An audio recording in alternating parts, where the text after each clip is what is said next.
This episode of Arini's Insight is brought to you by Brandon, who asks, what would your advice be for an aspiring novelist? And he actually goes on to break it down into more specific questions, which is excellent. It makes sure I cover everything for him. But we can just get to those as we go through the video. Now, the very first topic. To be a good writer, you need to write about what you know. If you're writing about stuff you don't know anything about, you're going to be basing it upon movies and television. And quite frankly, movies and television are very unrealistic. The reality is with film is that even though we experience it as reality, to the point that TV Tropes even has a page about how reality is unrealistic because guns don't sound like they do on TV, cars don't squeal their tires constantly. On TV, we expect things to be a certain way. And the way that things are filmed has more to do with the realities of being on a set and having cameras around and having to do stunts that look really good but aren't too dangerous. It has more to do with all of that than it has to do with realism. A perfect example is fights on television. Fights on television are utterly unrealistic. You know, for one thing, there's the knockout blow.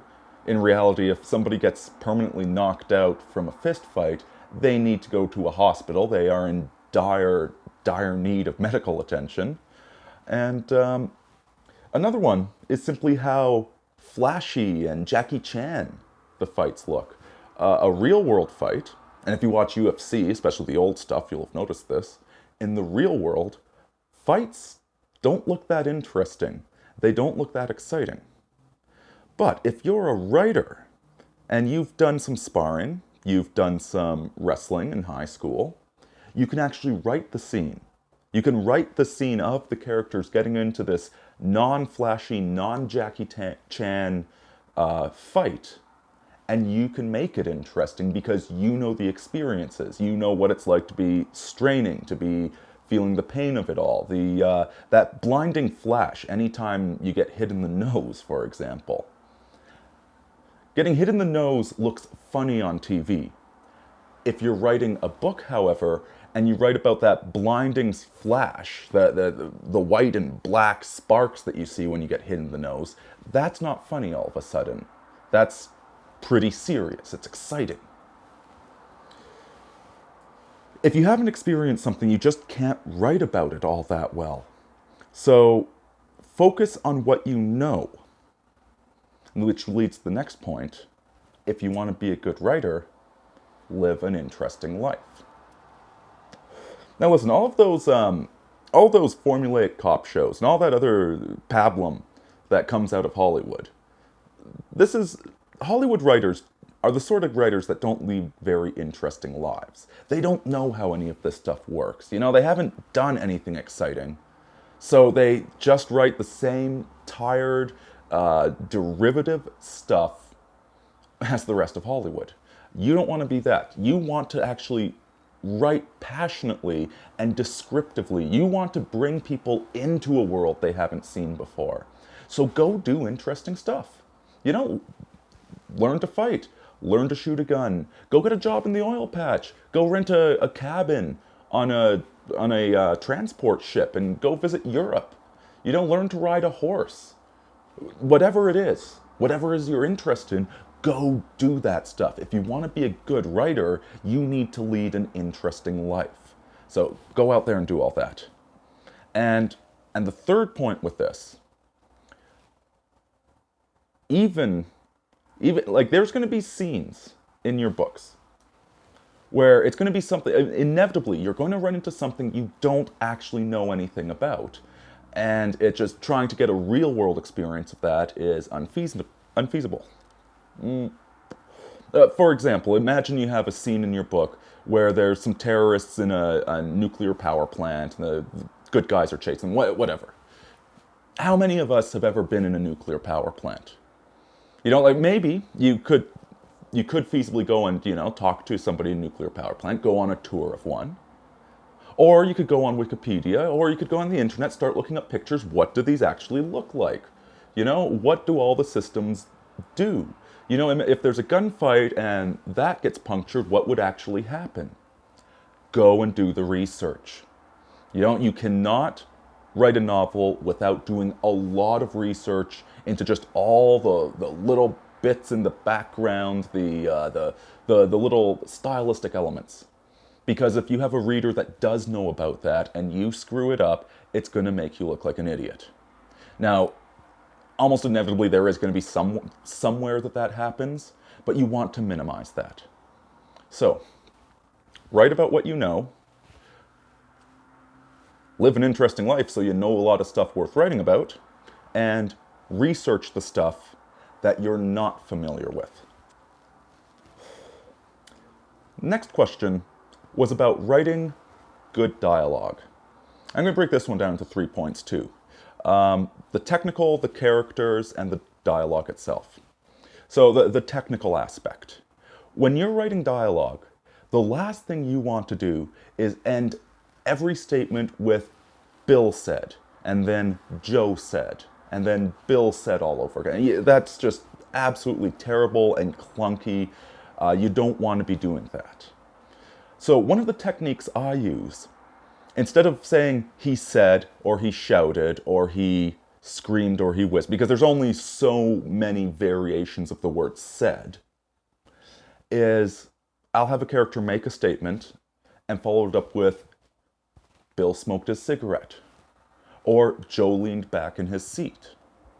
I'll do that to offer environmental description. So now it's doing two jobs. It's identifying who said the sentence, who's speaking, so that the reader doesn't lose track.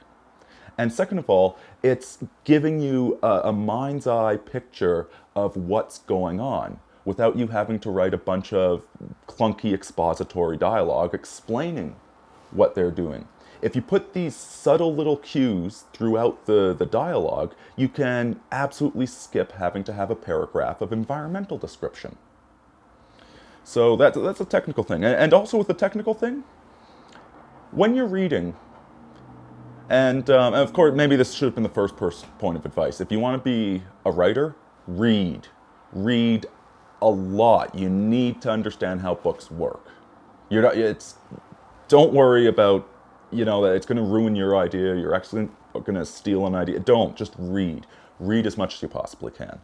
But while you're reading, look for clunky dialogue.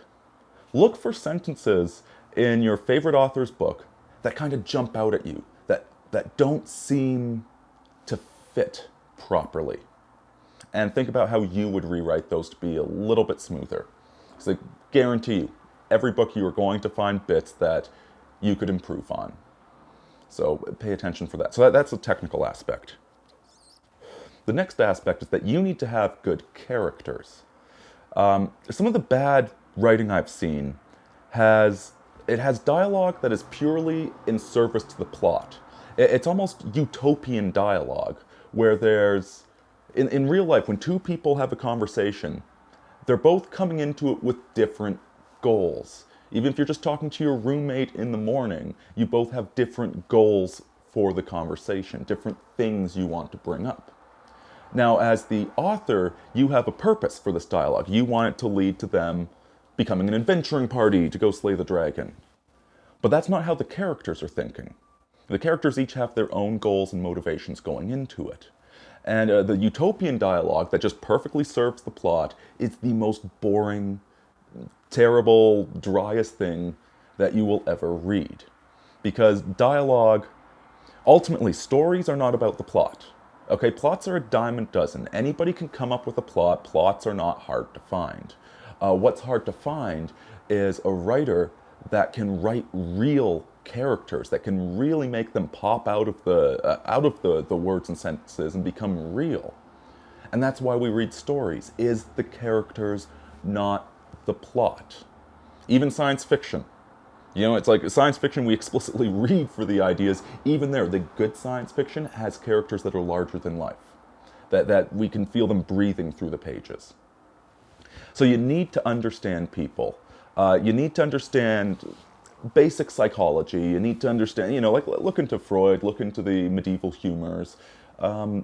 Get a grasp of why people do what they do. You know, what are the hidden motivations people have? What are their secrets, their biases? Are they grumpy right now because it's early in the morning? Are they extroverted? Are they introverted? You know, think about people in your own life and how they would respond in these situations. Don't ever have a character do something they wouldn't just to serve the plot. Have them be real characters, and if that changes the plot, then so be it. And the third point on this, once you have real characters, and once you're writing good dialogue, good technical dialogue, is realize that your characters are going to be different in every situation, in every conversation. And this is actually a bit of advice from Orson Scott Card, which is just brilliant. You are not the same person when you hang out with your parents versus when you hang out with your friends. You are a slightly different person in both scenarios. A dialogue is created by the two people, a meshing of both their personalities. So when you write this dialogue, make sure that it's unique to who they're speaking to. And if you really nail this, a reader familiar with your characters would be able to figure out who was speaking even without having to see the names. So, yeah, so for characters, for writing dialogue, one, vary the words that you use. You know, make it interesting. You know, try and avoid being clunky. You want it to be smooth. Number two, you need to really know your characters. You need to know facts about them that aren't even going to come up in the story. Flesh them out. Make them real people with their own goals, their own desires, fears, etc. And three, make sure that they change somewhat depending on who they're talking to, the same way people in the real world do. All right, now the next question that he was asking is, how do you motivate yourself to finish a book? And you know what, I'm going to address myself right now because I need to finish the sequel to Broken Roads. It's been lingering for way too long. But I finally got myself into a stable situation again. And honestly, what this boils down to, it's Stephen King's advice. If you want to be a writer, you need to write. So what you need to do is figure out where you like writing, where it is that you get the best energy flowing, what allows you to produce truly good content, and dedicate yourself to doing that. You know, like for me, it's very late at night is when I'm at my most creative. And so set up a schedule, dedicate yourself that at this portion of the day I am writing. And so sit yourself down in front of your computer, and if nothing comes to you, nothing comes to you, but you're still sitting there doing nothing. Because if you sit there for long enough, you will eventually start writing. And it doesn't matter, if it's garbage, you can throw it out tomorrow. But write. You need to dedicate yourself for this. Set up a calendar, set up a schedule, dedicate yourself that I am sitting here for an hour or 2 hours in front of the computer, and I am writing whether I like it or not. This is a job. Because remember, if you don't finish your books, your characters, they just disappear into the ether. They deserve to live. And the final question was, how do you improve as a writer? How do you get better at it? And it all boils down to finding somebody who's willing to critique you. There's lots of different writing communities on the internet, lots of fanfic sites. And if you go into them and say, like, listen, people, I want you to criticize my writing, they will do it. And you will want to cry. When you finish a story, it is your baby. It is precious. And accepting critique as a writer, as any sort of artist really, accepting critique is one of the hardest things you have to do, because it's such a personal thing when you put yourself out there and write a story, that any sort of criticism just feels like a personal attack. It hurts. It hurts a lot. But that is what makes you better. You need to Get a variety of opinions. You know, sometimes you have to ignore certain opinions, but hear them out. Figure out where they're coming from and why they're criticizing your work. That's what it boils down to. Being dedicated to actually writing and accepting criticism when it comes. So, quick recap. Write about what you know, live an interesting life so you know a lot of stuff worth writing about, and research facts for anything you don't know about to make your story as realistic as possible. Number 2, don't write clunky exposition. Don't write clunky he said, she said. Make it interesting, make it flow, make it poetic.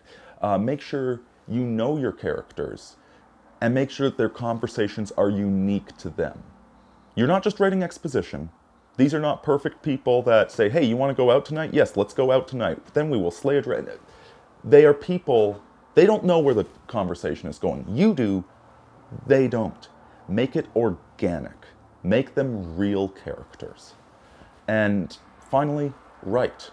If you want to be a writer, you need to write. Sit down, force yourself to do it. Reward yourself if you need to. Pour yourself a glass of whiskey, that always helps with writing. And get it done. And then seek out and accept criticism. All right, well, we've got 3 more Irini's Insight videos on the docket, and these ones are all very heavy philosophy, but I think you guys are going to like them. They're all very related to one another too, which is cool. So those will be coming out over the weekend. Stay tuned for them, and Irini out.